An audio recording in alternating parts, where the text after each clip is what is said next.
Okay, let's check our work here. So, like I said, you were supposed to average up the midpoint and point B here in order to find the basically a formula for the 3/4 point, and it should look pretty similar to the weighted average that we got for the 1/4 point, and then here we go. So it turns out, notice here that the weight, the 3, the heavier weight, it goes with the x2 this time, or the y2 if we're talking about the whole entire ordered pair. Now let's see like what's happening here. So if I come back up here to this picture, for the 1/4 point, remember that you have 3x1s plus an x2 over 4. Then for the 3/4 point, you have x1 plus 3 x2s over 4. Now look at where the weights are and look at where the points are. So the 3, the bigger weight, is going with x1, and it's because it's closer to the point A. It's closer to x sub 1. So it's like it has a higher influence, a bigger or a heavier influence on the overall formula, the overall coordinate. And then for the 3/4 one, it's the x2 point that gets the larger of the weights, the 3 here. And then also, you got 3/4 here, you got 3/4 here. Okay, so let's actually put this into some practice here and use our formula in order to come up with, let's see, this one says, to find the 1/4 point. Let's actually read the question. Find the point along segment AB that is 1/4 of the distance from point A, -1, 2, to point B, 7, 18. So remember what I said is that as a weighted average for the partitioning of a segment into fours, it's really important not to mix up the x1s and the x2s. When you're doing the midpoint formula, it really doesn't matter which one's which because you're adding them and divided by 2. And that has a commutative property as far as adding these two numbers together goes. But whenever we're taking the weighted average, which one it's closer to is going to have the heavier of the weights.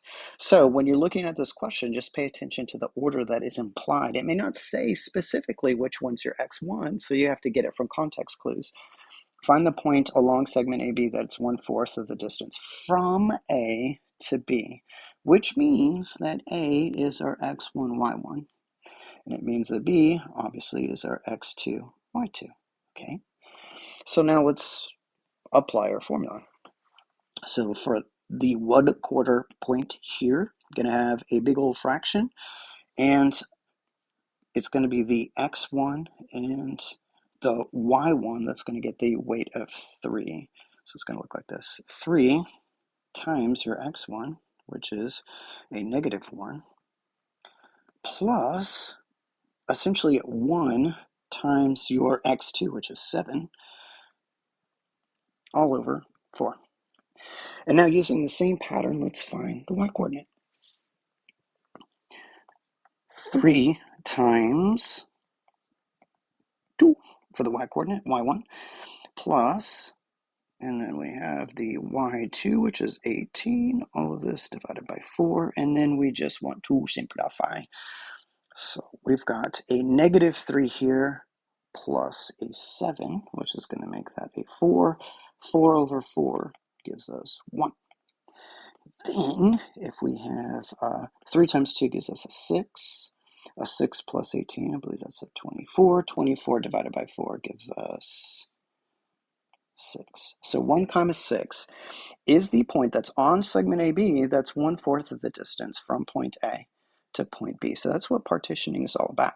But what we're going to try to do is come up with a formula that will take care of any fraction that we want to. So we're not just bound by just taking halves every single time. Take half and half and half again in order to get a 4th or an 8th or something like that. We want to have some crazy kind of fractions in there, something like 5/7. We can still pull it off.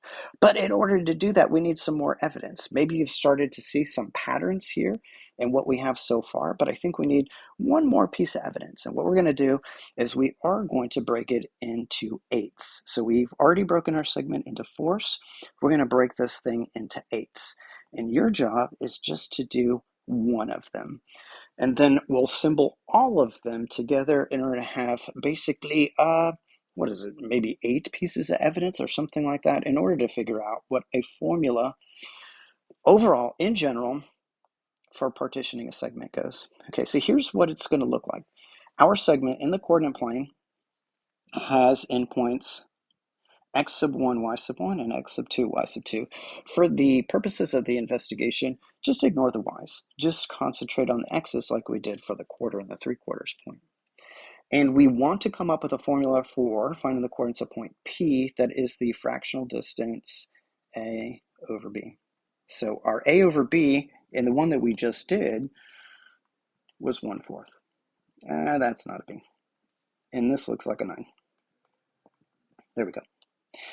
So what if we change this to something like, I don't know, 3/17? Well, we have to do some more work in order to try to figure out what that formula is. Okay, so here's how we're going to start it.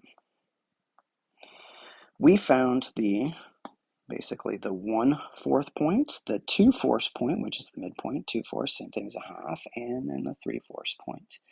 We're going to break each of these segments in half again in order to find the 1/8, the 3/8, the 5/8, and the 7/8 points. And like I said, I'm fairly confident that we'll have enough evidence at that point, use our inductive reasoning skills to generalize a formula for any fraction that we want to. You don't have to do all of this, and the video is not going to cover all of it. It's just going to cover, say, one of those points here. So we're going to divide our segment into 8s, and the one that you're going to have to do is solely based on your birthday. The day, not the month. So I was born on February the 14th, so I'm going to do this one right here, which is the 3/8. If your birthday is from 1 to 8, then you're going to do the 1/8 point. If your birthday is from the 9 to 16, you're going to do the 3/8 points. 7 to 24, do the 5/8 points, and 25 to 31, you're going to do the 7/8 point. Okay, so here, let me kind of give you a little bit more guidance so you can understand what's going on. Right here. If I were going to find point R, which is, I'm going to label each one of these. This is the 1/8, this is the 3/8, this is the 5/8 for point S, and the 7/8.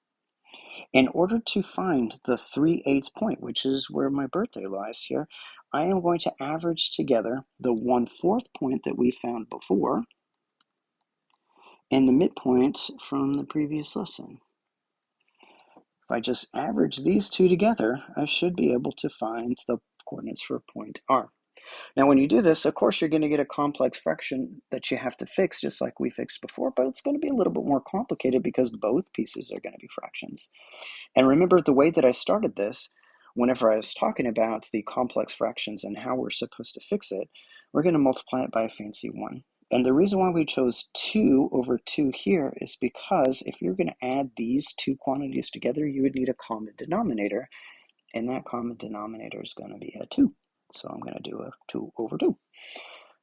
On the one that you have to do, if I'm going to add these two together, what's the common denominator going to be? So you think about that, and let's see if you are successful at coming up with your formula for taking the average of these two, or the average of A and N if you had to do the 1/8, or the average of, whoa, where are you going? Or the average of M and P, the 3/4 points if you had 7/8, or P and B if you had the 7/8 point.